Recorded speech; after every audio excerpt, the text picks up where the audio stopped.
Welcome to Mysterious Universe, Season 31, Episode 3. Coming up on this show, we've got the Himalayan Humanoids, the haunting fog of war, and the underground kingdom of the Yaksha king. I'm your host, Benjamin Grundy. Joining me is Aaron Wright. Yaksha sounds vaguely familiar. It's got like a yub-nub kind of weird feel to it. Is that where we're heading? No, it's kind of like an Ewok. See? It's a Sanskrit term for, they call them elemental spirits. But they're very similar to dwarves, So they're ultra-terrestrials. like the Germanic idea of entity under the earth, guarding treasure, building underground cities. There's this ancient Indian, this Sanskrit version of that, which is probably the origin of it, of these Yakshas. And it's the same thing. These entities are protectors of the treasures of the silver and the gold in the inner earth. Oh. I'm going to be going like Tommyknockers. Yeah, a lot of this overlaps, obviously, but I'm going to be going into this on the show. I've got some incredible stuff from Bibu, one of our favorite writers on Mysterious Universe, who, of course, wrote the brilliant Yuga Shift. We interviewed him a couple of episodes ago. And he's got this article that just came out last month, The Mysterious Humanoid Encounter in the Himalayas. I don't know if we can have like an alien grey image because it's not about aliens per se. I started reading this actually, and I was going to go into it, but I didn't get a chance. But was this focusing on those reports from? It was like 2004. I remember both the Indians and the Pakistani governments were concerned about strange like balls and orbs that were floating along their border. Like back in 2004, it was like it appeared to be what was like UFO activity. Yeah, it's a bit of a classic case. But it all died down very suddenly, like it just disappeared. Well, it was conspicuous today how difficult it was to find the images from this famous sighting. Really? What's that? Like over 15 years ago now. So I'll be going into that. We're going to link it into some mythology and, of course, the Sanskrit stuff I was just mentioning. But how are you functioning? Because on the last Plus show, you sounded like RFK. How do you sound? How do you sound this good? I'm still kind of there. I've actually, like, the last 2 days have been absolute hell. Like, I don't understand what the hell is going on. You're just sick. I'm just sick. Like, it's fine. You sound all right. I'm here to do the show. If I start coughing midstream, you know why. I'll just disappear for a minute and like, it's fine. I actually think you look better than me. Like I looked more tired. Because I haven't eaten in 2 days. That's why. Compare. No, I'm a mess. Look at the camera. I'm a mess anyway. So like, I'm a mess anyway, but there's just, no, I you're look doing way worse. My God. That's why we've got the side angles. Oh, I have this inflammatory problem, so I like puff up all the time anyway. Well, for me, it's because I'm reading like right before we record, and I've been reading like computer screens all day. So my eyes are just getting worse and worse and worse as the day goes on. And then right before we record, I just dump all this eye drops in my eyes. It does nothing. It just makes them more red. Yeah. It was funny on that last interview I did, I used like digital makeup to make my eyes less red because I was so tired on that interview. You're too vain. Who cares? Anyway, we've got a great show coming up. Looking forward to it. So what have you got coming up though before we go into the... Oh, I wasn't aware that I had to prepare something. Oh, God. I'm just joking. No, actually, we're going to be going into what I call the haunted fog of war. And I started this actually as a follow-on from what we were talking about just recently with the hitchhiker effect. And we kind of crossed over into Lover's Lane entities and how people, you know, they're going for a quick smooch in, you know, a deserted location, sometimes are harassed by what appears to be paranormal entities of some kind.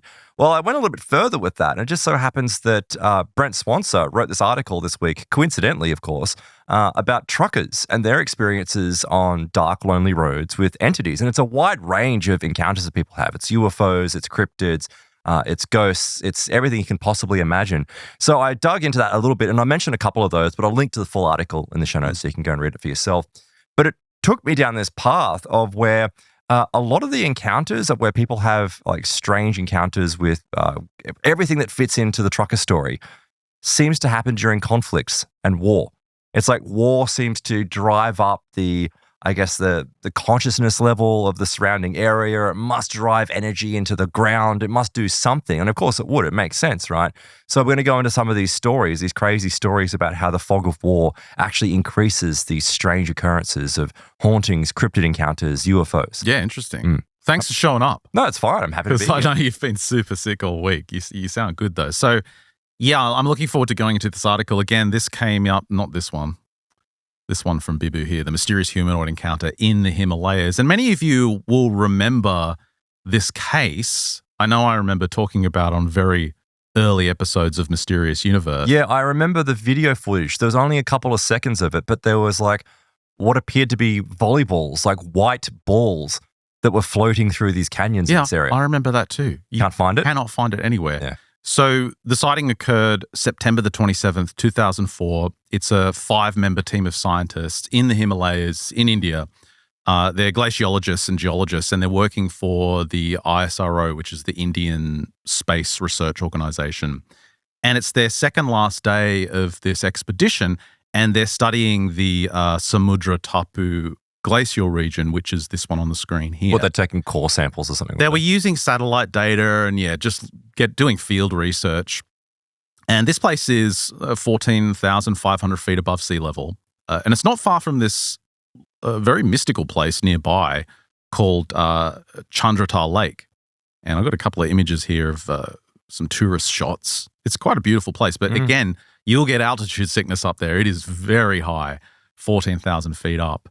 But there's a lot of mythology associated with this lake, like spirits and ancient legends, which is intriguing with this sighting because one of the earliest accounts from the reports from these scientists was published over at Silicon, India, which is a publication, very serious publication in the country. It's been around for 15 years or so, and they just gave this very straightforward report on what these guys had seen.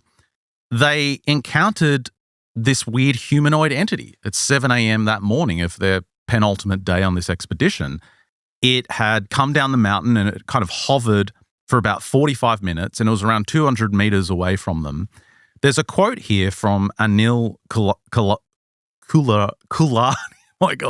Kulani. Bear with me. He's a marine and water resources scientist. He said the object was about 4 feet in height with a red balloon and many white ones. So that's what you remember. Oh. At first, he's describing it as a bunch of balloons. Yes. So you're like, okay, it's a bunch of balloons. He said it hovered for around 45 minutes, 200 meters from us. We were curious to know more, so we took photographs, he said.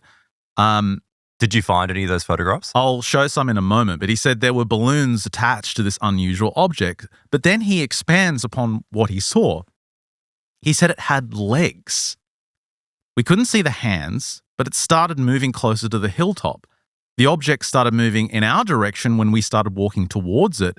But when our porters, so, their assistants, when they started to freak out a bit, he said they started to make noise, it moved away from us as if it was reacting to them. Wait, are the porters people or donkeys? People. Right, okay, so people. Yeah. The object remained stationary for about 5 minutes after reaching the hilltop, then moved away in another direction before it disappeared. He said when it was exposed to the sun, it turned black. When it was in the shadow of the hill, it shone bright white. Yeah, What is that? I vaguely actually recall that description. He said it's funny how it's erased from your memory. It wasn't a balloon as it was moving against the wind, but he said it could have been a spy device. It's too early to say whether it's an espionage device. The photographs have been submitted to the ISRO, and only a detailed analysis by experts can tell us what it is. So that was the first report. No photos attached to it. They had just got this news in. But because these guys are from the ISRO, this is like 5 NASA scientists going, hey, we saw this craft, this drone. What is it? And this is right on the border with China. So immediately you can make assumptions that it's just some kind of Chinese spy drone. We had that whole spy balloon thing last year. I seem to recall that there's, as I mentioned it before, but it was Pakistan. Like there was some conflict that it was, because India and Pakistan are always in conflict, but it was like they were blaming the Pakistanis at one point. I think this is a different border. Right. I mean, obviously it's a different border. Yeah, it's a different border. China, it's not Pakistan. Yeah. Nearly a year after the incident occurred, a more detailed account appeared in the India Today magazine where they had more interviews with the scientists involved. They reported that at 6:45 a.m., as the scientists are getting up, they're getting ready to leave their tents, this is where the porters actually spot it, this object on the adjacent mountain ridge, and they start screaming. The porters are like, sirs, the snowman is coming. Because it looks like, according to them, the story's changed a little bit. A snowman walking down the mountain. You mean like when they say snowman, like Michelin Man? Because there's been plenty of reports, remember, with the French wave of the Michelin Men humanoids. Well, Kulkarni and his team members saw what appeared to be a robot floating a few inches above the ground, approaching the camp along the mountain slope.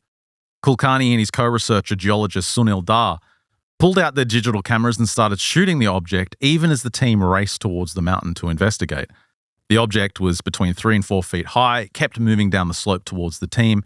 It had a cylindrical head with 2 balloon-type attachments, a body, hands, and 2 legs.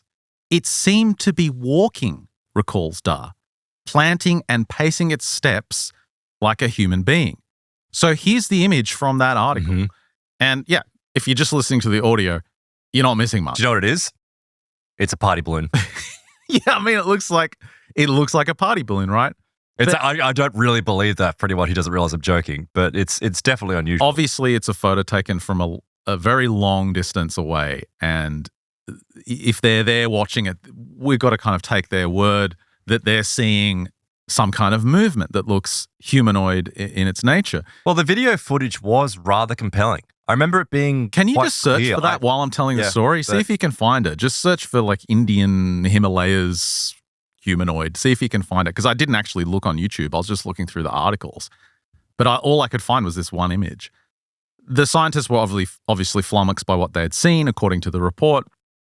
And Bibu wrote that they submitted their photographs to the ISRO, the Indian Research Program, and also one of the other agencies that operates at that altitude, which was the Snow and Avalanche Study Team or something. Like they're going to know. Anyway, Dar, along with Kulkarni, he said, look, it's a riddle beyond human perception. And these guys actually started to contact research labs around the world that were in robotics.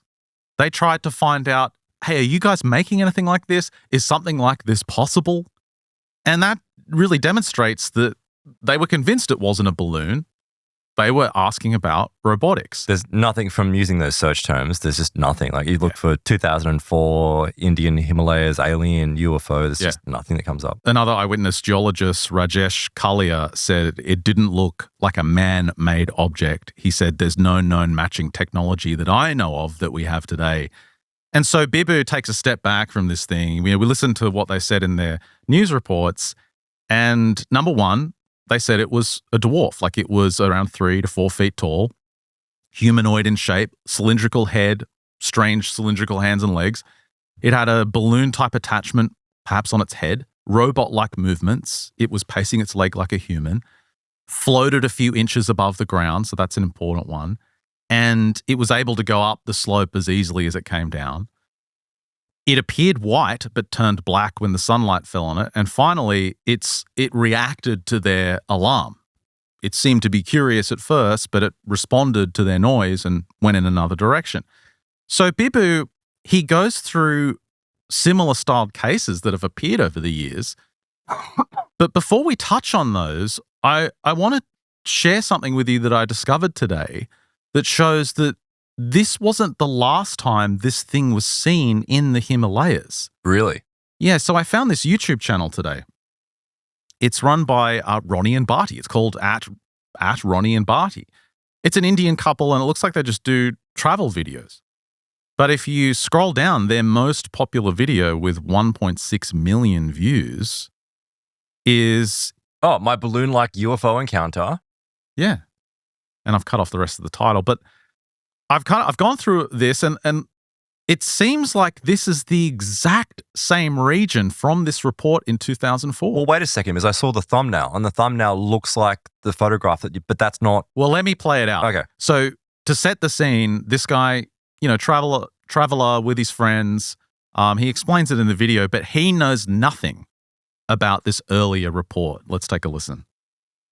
Like I said before, this lake is quite mystical in different ways. People see a lot of things over here, and I want to share like a story back in 2015, you know? Yeah, 2015 September. I was here with Vineet, a friend from New Zealand, another friend, a local friend, and one friend from Bombay. And at that point we were camping right there. If you could see, right where right now the other two friends of mine are sitting. Anyways, so we camped. The next day we woke up, relaxing in the sun, sunbathing, and all of a sudden from there, from across the lake, if you can see over there, we saw like a white balloon, like a huge balloon. Now you'll think I'm crazy for saying this, but this is what we actually saw. The entire thing happened within 2 minutes. Because I could hear them saying it's a balloon, it's a party balloon or something like that. At first it looked like a balloon. At first I was convinced it was a balloon. I thought somebody was having a party. Then as soon as it came slightly closer, I was like, maybe it's not a party balloon, it looks like a weather balloon. And it started coming closer, right from there. It came almost over here. As soon as it was over here, it did not move like a weather balloon, because if it was a weather balloon, I think it would be more shaky. It was quite windy, and it wasn't moving like a weather balloon. It was moving just like a drone, somebody flying a drone, just like, until it came really close, right over there to that small little hump. And as soon as it reached the ground, it just went shoo, and we ran immediately. Our first instinct was to just run all the way to that, and it's probably about 100 meters, right? And we reached there was nothing over there. There was absolutely nothing. It must be like around 10 feet or something. So an object that is about 10 feet big, what the hell happened? Like, where would it go? I mean, we would find it. It was right there. We saw it land over there, and it wasn't there. That hand movement he makes of it going, when he says it goes kind of in a circle, and is he suggesting that it went into the ground? Yeah. Like that's why they run towards it. They think it's crashed, so they go and see what it is. And it's identical to what the glaciologists were describing, back in 2004. Well, I was being facetious before when I was like, it's a balloon, obviously in reference to the Grush stuff. But like, this is what people are saying. Like, when they see it from a distance, it actually does look like a balloon, whether it's a weather balloon or whatever else. And like I said, he had never heard of this earlier sighting, and he finishes his trip and he goes back home, and he says in the full video, I'll link to it in the show notes and to their channel, but he says he didn't think about UFOs or anything strange like that, but he did think it was odd. It did stick in his mind, which caused him to search for it when he got home. Let's take a listen. It was only once I came back to Manali and this thought was still there in my head that we saw something, I went onto the internet and I researched. I just typed Chandatal UFO thinking that something might pop up, and comes along one crazy article on indiatoday.in written in 2012, but about an incident that happened in 2004. And these guys had a huge encounter with the same thing. And why I say the same thing is because they actually took a picture of it. When I saw the picture, I was like, damn, that is exactly the thing that we saw. He comes across as very genuine, doesn't he? Like, I believe him when he says that he didn't know about this before. Imagine seeing that picture and realizing, holy crap. Shocking. So yeah, this has been seen again. And in the video, he has a travel companion with him, a friend of his, and she must live near this area. She's been there a bunch of times. And like I said, there's the lake's considered a spiritual place, and there's a lot of mythology surrounding it as well, which I didn't go into today. But he interviews her towards the end of the video, and she takes a bit of cajoling to get her story out, but eventually she reveals something she saw in the exact same location. Let's take a listen. So we were camping around that area, like a little bit above the lake. In the middle, like I looked to the left, and just about here, like somewhere up here, it was either this area or maybe slightly further, like there. I see like it looked pretty small. It was like a small, round, sort of glowing ball that was just like floating in the sense like it was moving quite fast, like moving across the mountain quite fast. And at first I thought like, oh my god, there's a road up there, so it's obviously like a car light or something, but it was going like in a straight line and it was moving across too fast. And then I'm still looking at it, and suddenly it starts like shaking quite violently, and I can't see it anymore. Disappeared. So we're seeing the same activity we see from mountains all around the world. Yes. These orbs of light, this strange light activity. It sounds similar to a Min light. Yeah, exactly. So is this connected to what he and the ISRO scientists saw back in 2004? It's very strange, but it's clear that this isn't something fleeting. It's not this one-off sighting like many UFO sightings where it comes and goes and that's it. You have this one report, this historical blip, and that's it. There's some repeating activity going on here. And going back to Bibu's article, again, he starts to trace these attributes from these sightings, and this pattern starts to emerge. He talks about a number of cases that you'll start to see the same descriptions that we heard from those Indian scientists. So we go all the way back to 1937. He mentions this case from Chashniki in the Vitebsk region of Belarus. 7-year-old girl, her name's Ludmila Chepik, and she's a shepherd. She's looking after her sheep or her cows, and she's out in a meadow near the river Uloy. And listen to this. She sees a man descending from the sky without a parachute. This little man, he's approximately 120 centimeters in height, so he's like a dwarf. So 4 feet. Yeah, he's about 2 meters away from her, and he's hovering in the air. He's stout. Like he's got a Chunky. monkey, so tired. A muscular build. He's got a muscular build, broad shoulders, large head, and he's wearing this dark, tight-fitting suit. Got a helmet on his head with a kind of weird cone shape, and he's got this visor, like a see-through visor. She claims that his face is kind of ruddish. He's got this ruddish skin, this sort of kind of reddy skin, and the visor pops up, and he starts smiling at the girl. He's like grinning at her, and he's got this weird, like almost like a metal detector, and he smiles at her and reaches down and grabs a sample of the grass. He puts it in his hands, and then he zips off into the sky. Now, she claims that he gets to about 100 meters in altitude and then compresses into a ball and disappears. So again, very similar to what this woman just described of balls zipping around. And then you head to Kansas, 1954, September the 2nd. This is in Coldwater. 12-year-old John Jacob Swaim. He's just finished driving a tractor when he claims again, ruddy complexioned, a dark complexioned little man about the size of a 5-year-old was crouching about 20 feet away. This weird little man wore shiny clothing and carried a 2-foot-long cylinder on his back. He ran, apparently floating, to a 50-foot disc hovering 5 feet above the ground, jumped in and took off. All around the site where investigators came and looked later was apparently pear-shaped footprints with really narrow heels.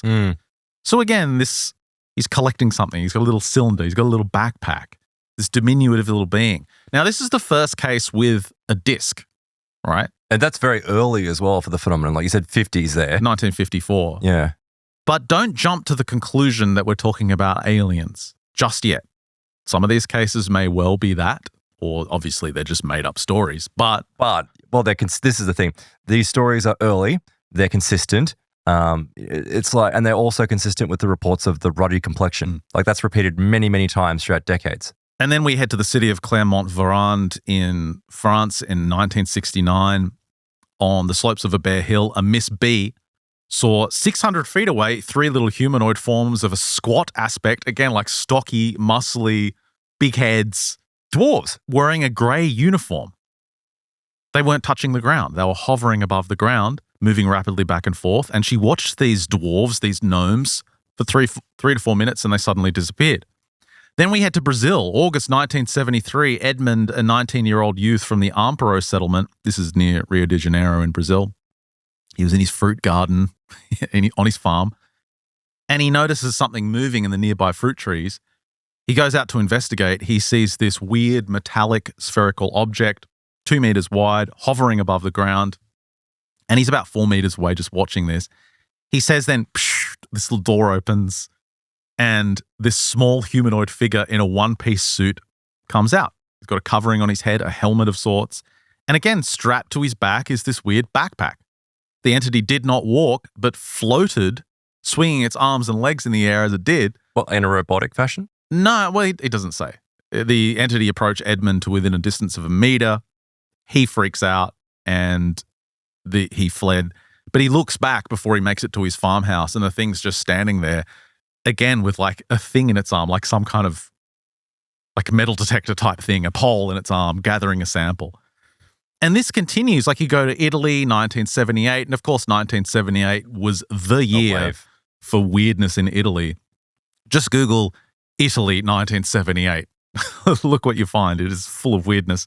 So this is August 28th, 2:30 a.m. near Chieti in Italy. A baker, Amerigo Rocchi, was on his way to work when his car broke down. Anyway, he sees 5 strange figures the size of an 8-year-old child moving in unison in synchronized movements across the road, but they're floating. Again, just that above, same feature again. just above the road. See this pattern in all these reports? The figures are wearing dark, grey, tight-fitting, like divers suits. Again, it's the same. They're wearing the same uniform from all these other reports, stretched out over decades. They had thick necks, another pattern, and from the top of their heads protruded an antenna-like device resembling a funnel. The beings were about 500 meters away, and Rocky was not able to see any facial features. They glided away from the witness. It looked like they were carrying something resembling a shovel. So again... Yeah, that's strange. Like this element of some type of apparatus for collecting biological samples. Like if you look through the annals of humanoid history, you do find there are collections of reports of what appear to be, they're humanoid. They're not greys. Like we're not talking about greys here, and we're not talking about, tall Pleiadian blondes. We're talking about these 3 to 4 foot tall, like muscular, ruddy little beings, but they're collecting soil samples and making weird noises. And like, I didn't realize, I always thought it was connected to UFOs, but it sounds like it's not. Well, they have, in some instances, they have a UFO. But is They that have a necessarily craft. an extraterrestrial craft? All I'm saying is don't jump to the conclusion of aliens just yet. Still, these are all over the world. We can go to Los Sazos in the province, the Tucumán province of Argentina. Goat herder, first-class witness called Flores de Mamami. Hey, they're the best witnesses because I've got nothing to gain from it. Think about it. Goat herders have nothing to gain from Maybe they're sick of goat herding and they want to break into the UFO industry. Start doing the circuit. That's how Linda Moulton Howe got into the industry. She was a goat herder. She's walking her animals back to the ranch and she suddenly felt paralyzed. I'm pretty sure we've covered this one on the show before. She's leaning back against a rock. Again, is this the one with 2 little freaks trying to drag her into a pyramid-shaped craft? Yeah, there's one where she gets a net thrown over her and they start draining blood from her animals. I think this is different, though. Her normally fierce dog remains quiet as she sees this hovering sphere nearby, silvery sphere, and a door-like opening again, like the previous one, opens up. 2 little men come out. They're wearing grey diver suits and they have what appear to be backpacks on their backs.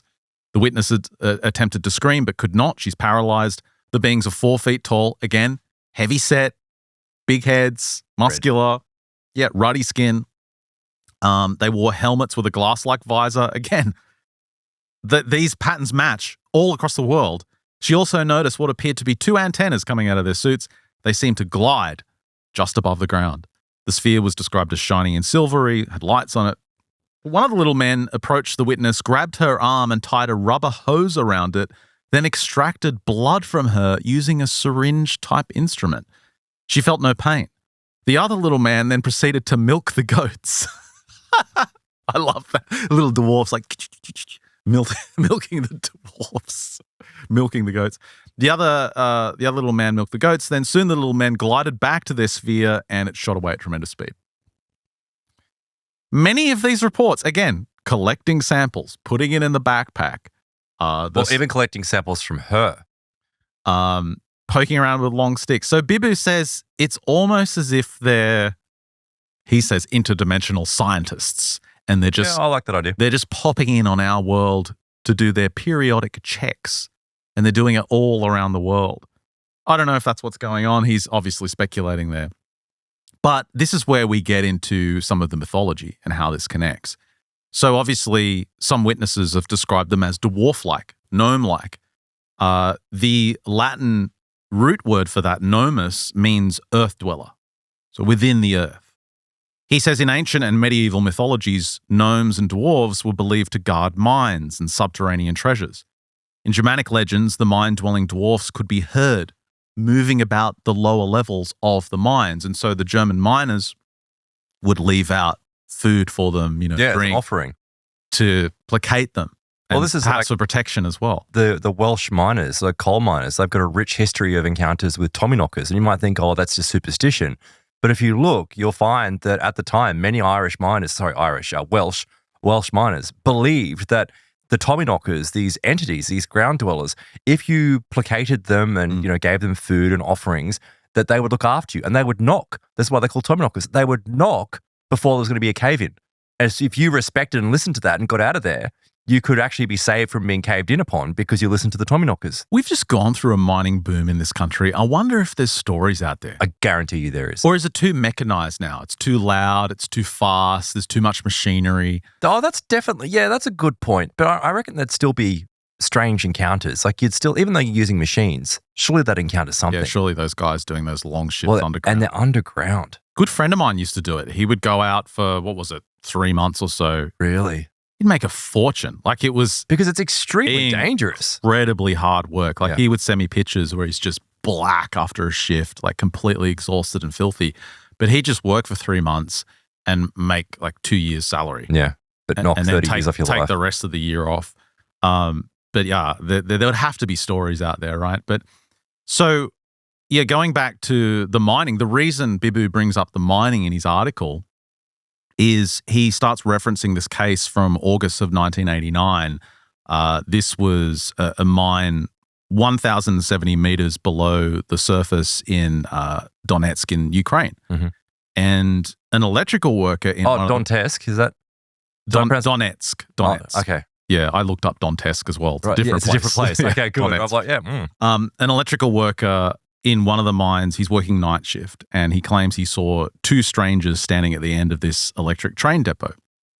And the figures move slowly along the garage, stopping from time to time. This is according to the report. And this guy, he's scared because he's like, who are these guys? But eventually he gets the courage and he jumps out. He's like, what are you doing here? Like, you shouldn't be here. What are you doing? And he becomes numb with fear because he realizes that they're not human. And he describes them as short, dwarf-like, sallow facial complexions and features that obviously aren't human, both are dressed in silvery covered overalls. And on their chest, he claims he sees this weird luminous circle. Like an emblem or just a circle? No, he said it was moving, like it was almost like an oscilloscope or something. Weird. With this moving waveform in it. And they're just staring at each other like they've both caught each other out. There better be a 70s like cartoon sound effect coming. Well, they quickly, now you've put me on the spot now. They quickly turn around and once again, how do you think they got out of there? Do they spin into the ground? Oh, damn, my soundboard's not working. Soundboard's not working. Do they fire something at him and then disappear? No, they float away. Yeah. That's the wrong sound. That's not the floating away sound. You're just zapping. He's just getting zapped now. They float away. Yeah, okay. That's the point. They float away a few inches above the ground like all the other reports. But this is the strange part about that. What, they just casually float away? Is there any urgency to them, interacting with a human being? Well, I guess you could assume it's like they've been caught out. They shouldn't be caught out. And there's actually, I'm going to go into some 16th century sources later on in the show where this was understood as an attribute of these beings in the earth, is that they do not want to be discovered by humans. And that is, really a part of their behavior, is to not be caught by humans. Well, when you think about it logically, right, even these reports, that it kind of crosses over into the whole why haven't we found a Bigfoot body kind of thing. It's like they're not entirely flesh and blood. There seems to be some type of esoteric factor to them, non-flesh and blood. Well, I love Bibu's work, and he always does this. He's found all these modern reports, and he's making the case that obviously what was seen in the Himalayas by those Indian scientists in 2004 and by the YouTuber a couple of years ago, this is not unprecedented. There has been a lot of sightings of this kind of activity, a lot of reports of these strange humanoids and their activities, and the patterns are consistent, pretty much consistent across the reports. So the reason why I love Bibu is he goes even further and shows you how there is a long history of this, and it's not just tied to a specific cultural region. He talks about the Yakas. I'll bring up an image here of just a little statue of the Yakshas. There's different depictions of them. Like if you Google them, you'll mostly find some version of them in Genshin Impact, some video game where they're like fairies. But generally, one description of the Yakshas, these spirits, these little what's the term? Like forest sprites, not forest sprites, like Wood spirits. this nature spirits Nature is the term I'm looking elementals. for, right? Elementals.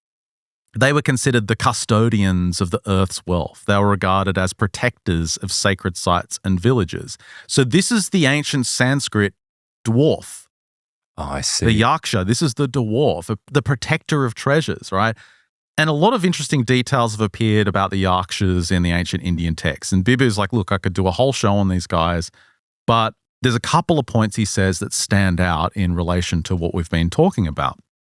So these Yakshas, I'll bring up another image of them there. That's the Southeast Asian version. It's not that dissimilar from the shoki figurines that you find in Japan. It's like, even though it comes from China, but yeah, it's like it's a protector. Well, if you go into that mythology, I'm sure they will be dwellers within the earth. They will protect gold and silver. They'll protect the treasures. And that's what they're doing here. I think these are images from Bali where they're protecting, or Java, sorry. There's one from Bali, one from Java. And they're protecting the temple. They're protecting the treasures inside. But why does that monkey have such big knockers? it's just, that's what Yakshas have. Big The attributes. sports bra kill him? The most amazing connection Bibu found is that if you go into the ancient Indian texts like the Ramayana, the Yakshas had the Vimanas. What? The Yakshas, the Vimanas, for those of you that don't know, are the flying vehicles. Ancient UFOs. The ancient UFOs of the Sanskrit legends, the flying vehicles flown by the heroes of those ancient stories. But Bibu points out if you go to those stories, often the hero of the story stole it from a Yaksha. They stole the flying saucer, or they were given it by a Yaksha, by a dwarf. So he talks about the Ramayana, relates that in the Treta Yuga, after killing the Rakshasa Ravana in a fierce battle, so like I think that's like the king of the dwarves, Rama had returned from Lanka on a spacious dome-shaped Vimana called the Pushpaka. It was gilded, of gold and shone like the sun and was operated by thoughts and voice instructions. And anti-gravitic, no doubt. Yeah, the Pushpaka Vimana, the flying disc, originally belonged to Kuvera. Now, who was Kuvera? Kuvera was the king of the dwarves. I mean, it sounds like it's a big deal, but these are 3 foot tall. I mean, you're just going to kick them in the face and it's done. Yeah, it's pretty easy to steal. Very easy. You just got to sneak up on them, get through their secret technology in their underground cavern. You're making it it's a big deal, but you're just kicking them in the face. Break. So you're saying you can sneak into an ancient Indian mountain and steal a dwarf flying saucer? I reckon so, easily. Like, there's got to be some benefits to being, tall. So it's like not a problem. So yeah, this guy was the king of the Yakshas, king of the dwarves. Ravana had attacked his city, Alaka, located on Mount Kailash, and, quote, this is from the ancient source, in the fight that followed between Kubera and Ravana, Kuvera, the king of the dwarves. The former, the king of the dwarves, fell down unconscious, but the Yakshas brought 2 Vimanas and carried Kubera to the palace. So again, these stories of ancient battles, but these dwarves coming with their advanced technology, taking these heroes of these ancient stories to mystical places. So another intriguing point is that the Yakshas, these ancient dwarves, they inhabited remote forests, hills, and lakes, like the lake we had from the Indian sighting. But their favorite haunt in these ancient texts was the Himalayas. Yeah. That was their home. In the Mahabharata, there are many passages that highlight this, and Bibu's quoted a few of them here. One of them says, "This Himalaya is inaccessible and abounds with Yakshas. It's full of dwarves."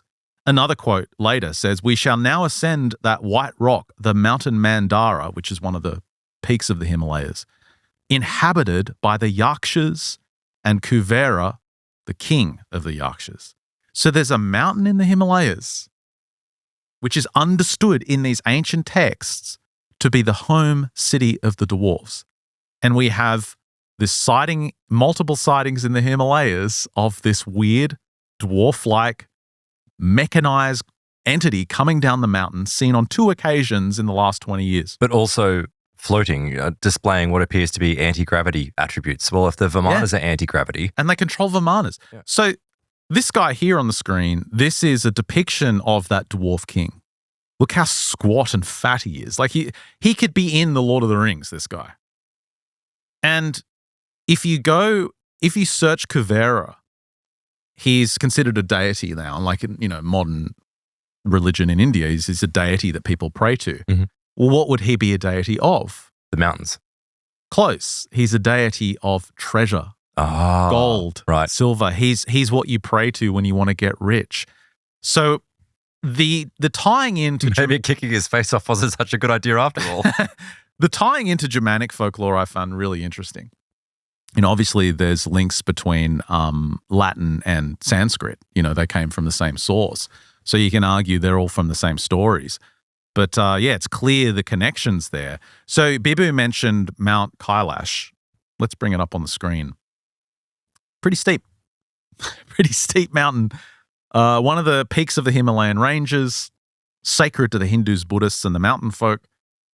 Its city, Alaka, was said to be established on the summit. So if you go through the Mahabharata, it talks about on the breast of this mountaintop is installed the sovereignty of the dwarves, the king of the Yakshas. There's a art historian, Ananda Kumaraswamy. He's like a curator at the Boston Museum. Mm-hmm. There's a quote from him from Bibu.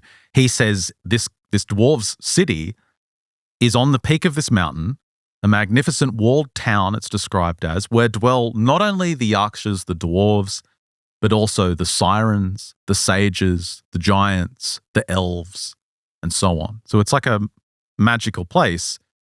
Kubera, the king of the dwarves, has many beautiful palaces, groves, gardens on this mountain. These need to be referred to in detail, but it may be remarked of the grove of Kaitra Ratha. According to this legend, its trees have jewels, but the fruit of the tree is hot women. Like hot ladies are fall off the tree on this magical place. So this mountain, never been climbed. No one's been up there. But let's be serious. It looks almost vertical. Like this is in Chinese-controlled region now, so they've banned climbing. If it was free to climb, someone would be up there in a couple of years because it's a challenge. But when this was climbable in the 1930s, or people could attempt to, no one could get up there. And many of the most apt climbers at the time were like, "No, there's no way we're getting up there." Why is that? It's just too steep. Really? Like even like some of the most advanced climbers with lots of experience, they can't get up there. Well, no one can try today. But it's just like a sheer cliff face for a lot of it. But here's the thing. Even if you could get up there, would there be ruins of a city up there? Would there be a palace with gardens and beautiful groves and everything described in these ancient texts on the top of that mountain? I doubt it, but I wonder if you take a psychometrist up there, would you find something like that? Well, Bibu's got an interesting idea. Bibu says the city of the dwarf king, it's not on the mountain, it's in the mountain. And this matches up with the mythology, it matches up with the lore. The dwarf king, the gnome in the mountain, the king in the mountain. This is where he is. And this is where these strange sightings have originated from in this area. Yeah, I mean, it's hard to tell from this picture here, but on the lower left, is that just simply like a small lake that's been created from the runoff of the snow, or is that what we were seeing in the footage before? No, this is a different area. Right, okay. Yeah, I mean, it's still the Himalaya region, but I don't think this is near that sighting. But because that would be rather compelling. Yeah, like it was just a few meters away. Yeah.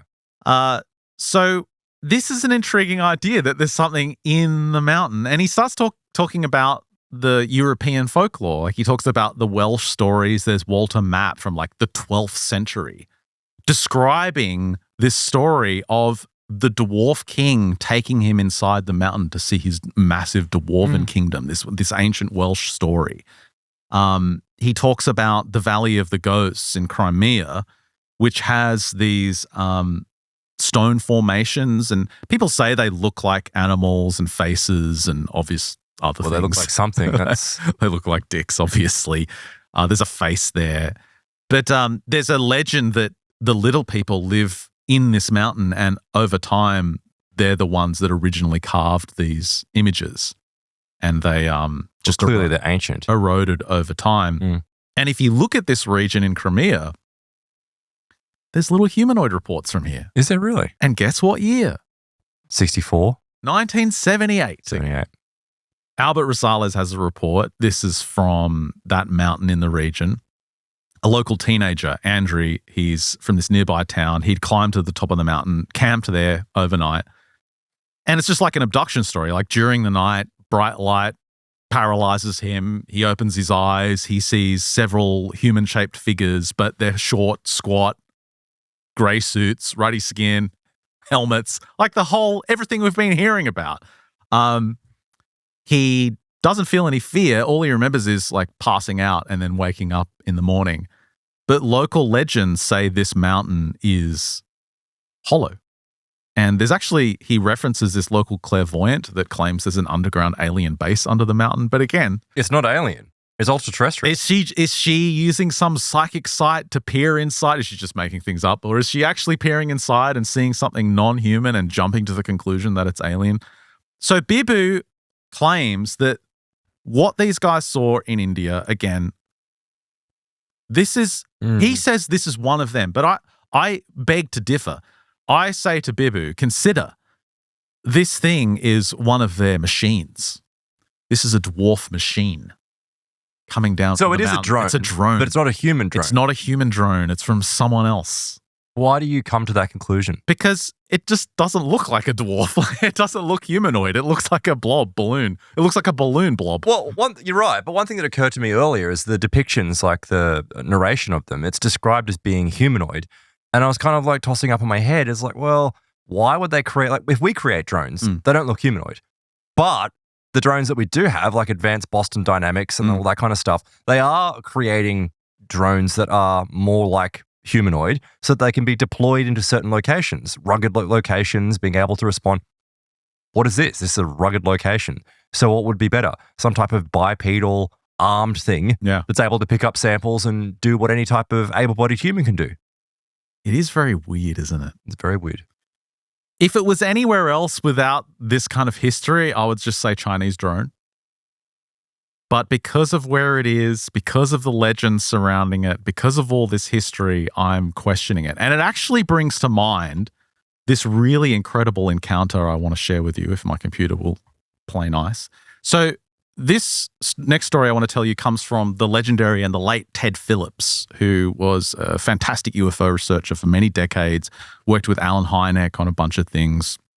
I found a MUFON presentation from him that was uploaded in 2015. I will link to it in the show notes. It's quite long. It's this one here. I have to watch it. I'm not that familiar with his work. It's all on physical trace evidence. Pretty dry, like an hour and 17 minutes long, but there's a banger in here.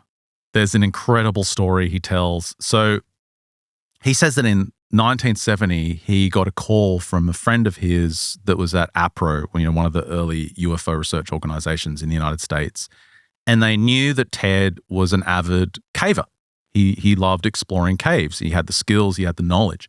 Anyone that does that is completely and utterly insane. Yeah. I know I'm going to get pushed back, but seriously, look up I think it was like the Norwegian, whatever, cave diving disaster. Not only do you go into caves where it's extremely dangerous, you go diving so you have no oxygen. This is just caving though. Not cave diving is a whole other level of crazy. Terrifying. Yeah. No, caving's pretty scary. I used to do it when I was a teenager because I had a friend that was really into it and he'd drag us along. Did you get the hell out of there? I hated it. Yeah. But he loved it. Oh. You just get all bruised and dirty. I was And like, dead. I could be home playing Super Mario 64 right now. Instead, I'm in some GoldenEye. sumpy cave covered in dirt and it's freezing. Like it was always freezing down there. And you'd have to go through these sections that were all sumpy with water. And then the water was like ice. And then you'd just be cold and bruised. Was this the Blue Mountains? This was in, where are all those serial killings in New South Wales? Oh, Belangolo Forest. Yeah, out there. And yeah, you had a serial killer on the loose as well. Yeah. Other than that, it was really fun. So yeah, he gets this call from a friend at APRO and they're like, you got to come to Denver and you've got to meet my neighbor. he's got this story about a cave from World War II. You've got to hear it. So this guy's name was Antonian Harrar. And Ted, he's like, okay, he jumps on a plane. He goes down to Denver. That's pretty committed for a story. Well, this guy, Antonian Harrar, he was a Czech engineer. And he had this incredible diary. He meticulously documented all his experiences through the war and prior to the war with the Nazi invasion. And he was a man of immense intellect and talent. He apparently had multiple degrees in engineering. He spoke several languages, really incredibly smart guy. He lived in the north of the Czech Republic, which was called Bohemia at the time. His family were quite wealthy. They had a bunch of properties, a bunch of businesses, uranium mines, very successful. And their wealth was such that they even sold uranium specimens to Madame Curie in the 1920s. Little fun fact there. But when the Nazis invaded, obviously, all their fortunes changed. They confiscated everything. They lost everything. The family lost everything. So Antonian's wife even lost her wedding rings, and they were imprisoned in a camp in 1939 to 1941. But he managed to escape. He escaped to Slovakia, and he joined the resistance in Slovakia. He eventually became an army captain, and he was involved in several of the battles in the war. He some very serious fights against the Germans. During one such battle, I don't have the details, but everything went wrong, and the Germans plowed through his unit. He and two other fellow soldiers were the only ones left alive. It was Antonian, his comrade Martin, and Yuri. Everyone else was either severely wounded or dead. And these guys were close to succumbing themselves. But incredibly, the following day, while they were trying to recover, they were found by a local shepherd. And this local shepherd had like a makeshift stretcher he had constructed out of, branches. And he, one by one, saw to their wounds and took them. It took him a whole day, but he took them one by one up to this cave he had, a safe refuge from the fighting. And it was a hidden cave in the Tatra Mountains. Now, the cave had this small concealed entrance. It wasn't something that anyone could easily find, sealed with rocks. Do you mind closing that door? Because the cleaner's like banging his vacuum cleaner up against the wall. It's driving me nuts. We got this new cleaner on the wall here, on this wall. Why can't he just vacuum without dunk, dunk, dunk? It's just his way. It is his way. Yeah. So they take him up to this cave, and the shepherd is like, all right, just lay low. Like, you need to recover. I've taken care of your wounds. I'm going to go and get you some food. The cave goes deeper, but please don't venture further into the cave because it's haunted. There's spirits in this cave, but this will keep you safe. So the shepherd... It'd be better if the shepherd gave him some kind of amulet or anti-dwarf device or something. Well, the shepherd goes off. He just warns them, don't go deeper into the cave. So he goes off. And Ted got this story from the diary, right? From this guy's diary. So let's listen to Ted here explaining what Harrar ended up doing. Like, what would you do, Aaron? Would you stay put, or would you venture deeper into the cave? I'd stay put. Let's take a listen. The cave had a very small opening, and it was closed up with rocks. The sheep man removes the rocks. They go in, and it opens into a very large entrance room. And there was an opening going on back at the end of this room, and he said, please don't go back in my cave because it is haunted and very dangerous.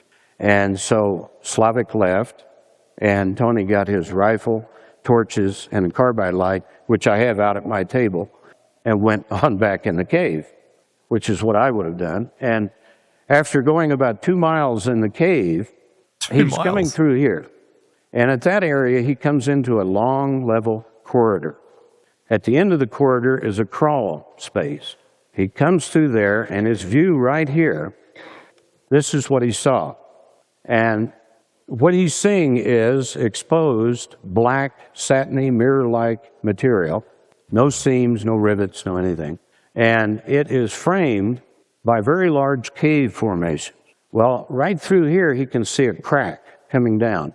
And where it meets the cave floor, it's just big enough, if he gets naked, he can go through the crack. If he gets naked, he can go through the crack, Aaron. But We've all had that problem. If you're listening to the audio and you're thinking he's showing all these amazing images, he's not. They're It's just diagrams. They're sketches. But in general, he showed the stalactites like the formation of a cave around what is a incredibly smooth, polished tunnel. So this goes back to these stories we've heard over the years. Reptilian reports. Yeah, lots of these stories floating around, right? Maybe this is the origin to a lot of them, where people stumble upon, so they fall through some like Indiana Jones style hole in the ground, and they're in some super smooth tunnel that's clearly not a natural formation. And so he creeps into this, he takes all his clothes off, lubes himself up, and gets into this crack in the cave. Sorry, but you've just been fighting the Nazis. All your friends and colleagues have just been killed. You've been rescued, and you walk 2 miles, Ben. Like 2 miles is a long way into some dark cave, and then you get to this place where you can't go any further. You're like, you know what I'm going to do? I'm going to strip off my clothes, and I'm going to go further. What the hell is this guy thinking? You would be good for these stories. Like, you're one of those guys when some interdimensional doorway opens up in a car park, you're like, well, that was interesting. And then you just walk home. You go back to the hotel. You don't even walk through it. I would at least throw my, like, something. I was going to say car keys, but then I wouldn't be able to get back in my car. So I'd throw something. I don't know, like a stray cat or something. I don't know, something through. I think it's the opposite. He's been going for 2 miles, so obviously he wants to see what's in there. Obviously, he wants to keep going. So let's listen. Let's see what he found. He gets through the crack and he rolls down the floor Naked. to this point here into the back wall. And what he finds himself in is a large structure that goes up right here, the outer wall, the inner wall. So it's like a vertical shaft, 16 degrees off of vertical. And he could never get enough light to find the top. And he goes back to the camp to get more supplies, doesn't tell Urich or Martin about it. And every day he returns a couple of times to this to survey it, to study it, to try to get samples. He fired his military rifle at this point on the wall to try to chip a piece off, and it didn't even scratch this material. And he found by digging right here that this is a limestone accumulation, drippage. And he went down through 5 feet of this stuff, which means about 6,000 years. Beneath 6,000 years of limestone, he finds the skeleton of a prehistoric cave bear. He takes 3 of the teeth, which I have, and after the war, he went to a museum in Uzhhorod, Ukraine, and the curator identified them as prehistoric cave bear. So what we're talking about is 6,000 years of limestone, a cave bear that's been dead at least 50,000 years, perhaps a million. The reason he's giving those dates of the limestone is he's trying to underline the fact that this is not something recently dug. It's not like the Nazis were building a mine, or there's some miners in the 1800s who were in there. No, this is very, very ancient. This is something incredibly ancient, and the bear could be. Bears could go up to hundreds of thousands of years old, 1 million years old. Right.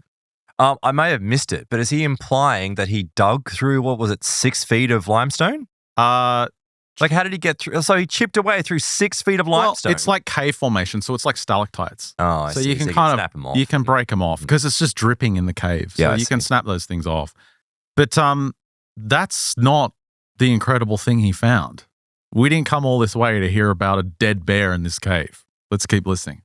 Beneath the cave bear, it's lying on a curved, wavy grill.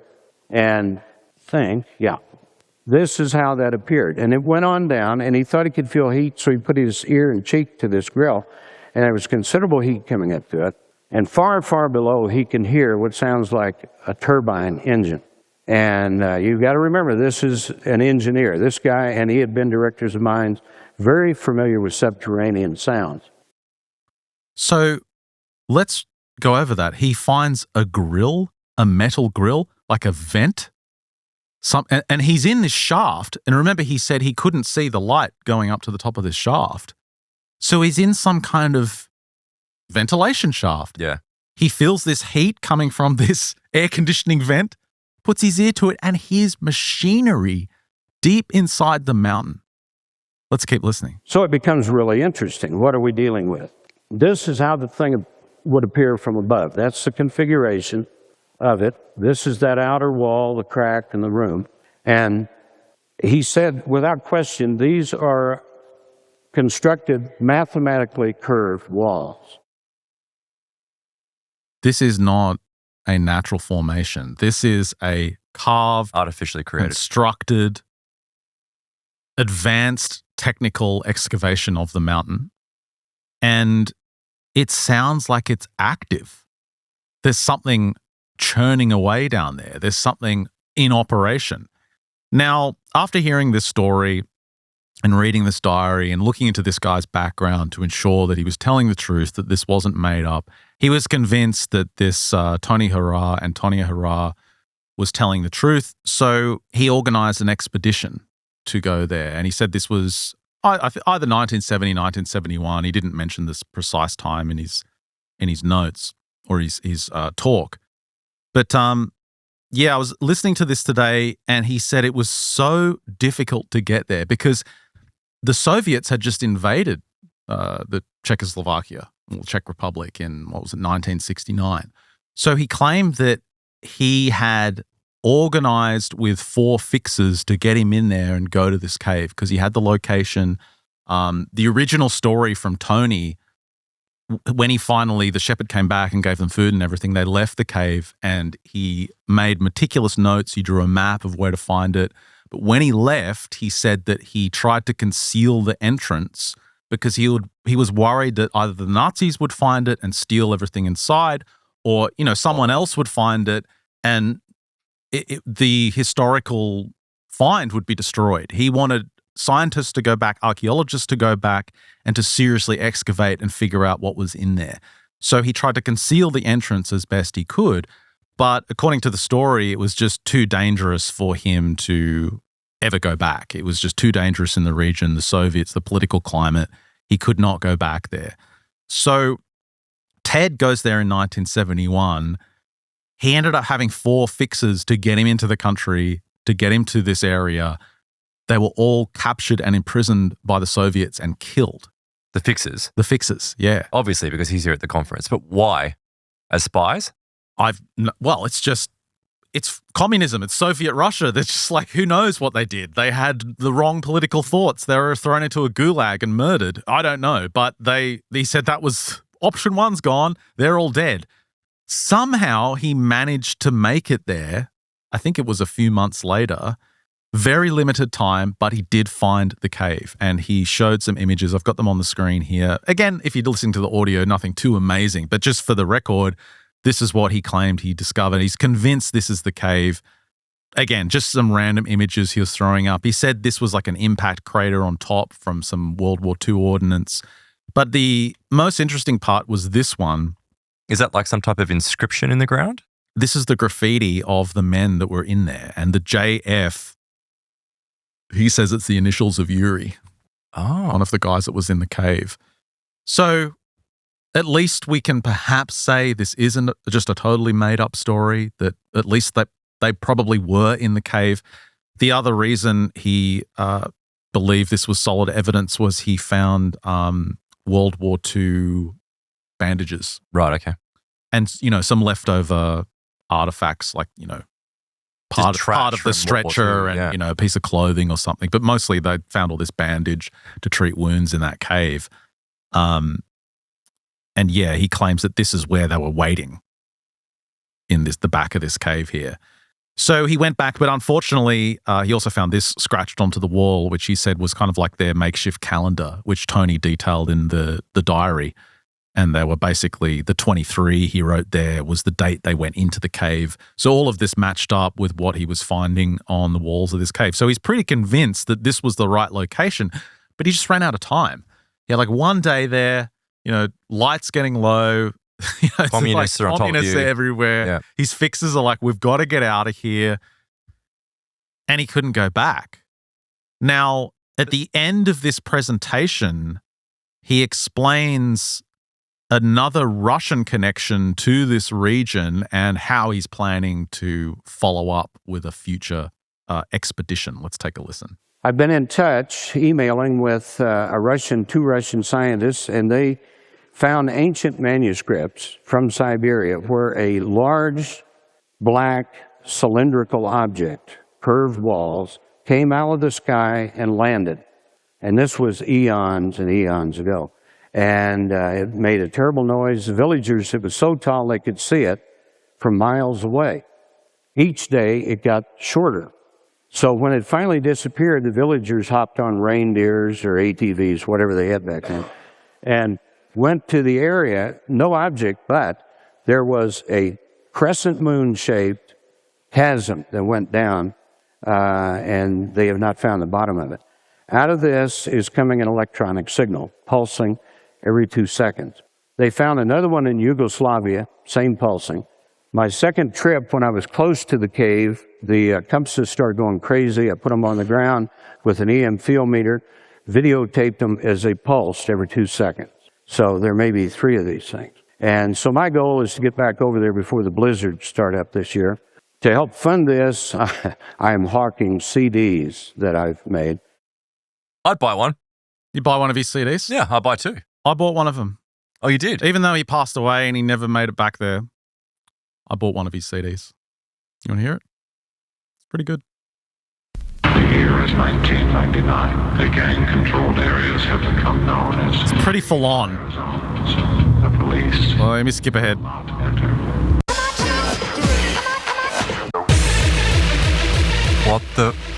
What is this?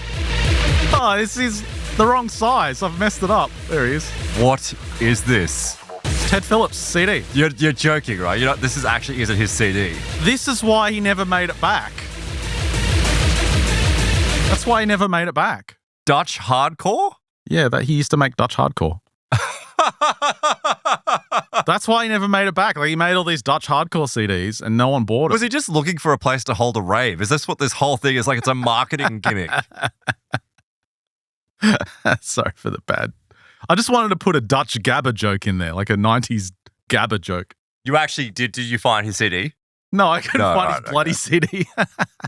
You let us down. But what a weird story. He's convinced there's an alien connection. Well, that last part in particular, like the first part, you go, look, there are stories like this out there. The really classic ones, there's 2 that I know of, but they carry the same kind of story, is that people are camping or they're out riding. Funny he mentions ATVs because they're out on ATVs. They find that either the pet that they're traveling with, that's the old story, or they see something sparkling, they go over to investigate. They find themselves looking around at a hole which they fall into, and when they fall into it, they find that they come to some type of door. It's like a metal door usually, and they'll open this door, and as they go through the door, they'll come into a tunnel, and the tunnel is like perfectly cylindrical, but the walls are like they are, what's the term? Vitrified. It's like a black glass. And when they travel through this tunnel, sometimes you'll have a reptilian come at you, you'll hear machinery. Like, these are stories that obviously you have to take with a grain of salt, but there are a few of them out there. There's at least 2 of them that I know of just off the top of my head that fit that kind of theme.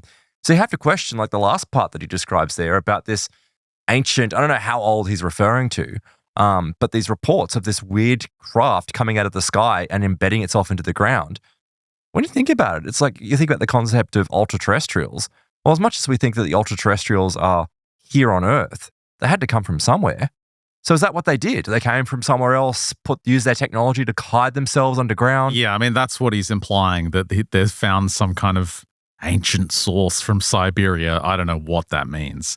But that's implying that, yeah, they came from outside the Earth and they had some kind of way to build their internal structures. I don't know. I prefer the... I still think there's something spiritual or esoteric about it because we dig into the ground, into the Earth a lot. Like a lot. And these sorts of stories, and maybe you're onto something, Ben, with the fact that we now have the type of mining machinery that we have. You just don't hear these reports anymore. Whatever the origin of the activity, I love the idea that it's still on. Yeah, well, up until 2015. It's still running. Like, they've got this machine underground and it's running right now. It's still doing what it needs to do. That YouTuber, did he describe any mechanical sounds, underground hums? Because you have things as well, like the Taos hum, for example, people describing the sounds of underground machinery, but not being able, and normally people go to the idea that, it's the government building some underground base. Well, I mean, that's a possibility. There could be another, heap of explanations. Then you do have the whole alien side of it as well. Like, another case I was thinking of covering today, and I highlighted it, but I don't think we really have time for it. It's a Brazilian case from Jose Antonio da Silva, but I do want to put it on the screen because he had all this incredible artwork of his encounter where he's basically fishing one day. He's an army guy in 1969. He's fishing one day and he gets hit by this beam of light, and it's from one of these beings on the screen here. Oh, we'll go over it in plus. Yeah, little 3-foot tall entity. It beams him in the head and he gets dragged not to outer space, not to some abduction scenario. He gets dragged underground with all these little dwarf-like people. Yeah, cool. So yeah, maybe I we like can those stories. We can touch on that in the plus extension coming up. As well as the haunted fog of war. Yes. That is coming up as well. We're going to be describing some of these strange experiences that relate to the Montrose Air Force Base in Scotland. Also in Scotland, we're going to be heading to the west coast and looking at the island of Skye and some of the strange experiences that have been occurring there with compelling, like one of the most compelling snippets of video I'm ever going to play you from a woman named Effie who claims to have just stunning information about phantom cars that are in that area. Okay. Like it's very unusual. Does she have a last name or does she just It's go by Effie. Effie? It just goes by Effie, an old Scotswoman. Scotswoman? Yep, she's Scottish. Okay. Not the Greek woman from Australian television. No, I thought that's who you were talking She about. would be awesome if she was describing UFO encounters, but no, just an old Scotswoman. But it ties in with this greater, I guess, incidents of, I call it the haunted fog of war, but it's the whole range of paranormal phenomena, which is stirred up from conflict, which we'll be going into. Well, make sure you check out mysteriousuniverse.org for all the details, mysteriousuniverse.org/plus to sign up to our membership, which gives you access to the full shows. This is just like the first half of the episode. The rest is coming up after the break, exclusive to our members. And of course, if you're a Plus member, you get an exclusive show every single Tuesday as well. In addition to that, sign up to our MU Max tier and you get access to our entire back catalogue going back a long time. I don't know, it's a long time. It's decade. I can't even follow anymore. Older than that tunnel in the mountains. Our back catalogue. Some people say if you put an EF meter on top of it, you'll actually see it pulsing every 2 seconds.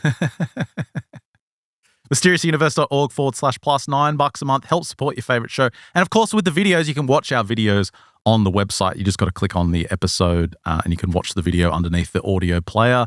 Also, make sure you check out the site for Bibu's articles and the show notes. We'll link to his latest. Oh, and don't forget, stored at mysteriousuniverse.org. I've got some Kick Its Face Off tees coming out in the next couple of weeks. Oh, nice. So, so new T-shirts. We'll see how we go. Nice. So what are you going to put on the tee for Kick Its Face Off? Just the slang, just the term? No, I'm going to add some stuff to it, but I'm working with some at the moment, so we'll see how it goes. But just check out the store anyway. It's all in there at the moment. We need to put some of Ted Phillips' 90s Gabba in the store. I'm going to put that on a tee. That is going on a tee. Yep. Oh. I used to listen to that music. What is wrong with you? All day. Caving, Dutch techno, like the headmaster would be giving a big speech on stage, and I'd just have my headphones in, and everyone around me would just be hearing like. This is why you're Dutch a contrarian. Techno. It's like from an early age, like you just be like you weren't indoctrinated. The only problem is I'm half deaf. That's the only downside. That's a wrap for the show. Thank you so much for listening. Thanks for watching. If you're on Plus, stick around for the great stuff after the break. For everyone else, sign up, and we'll catch you next week.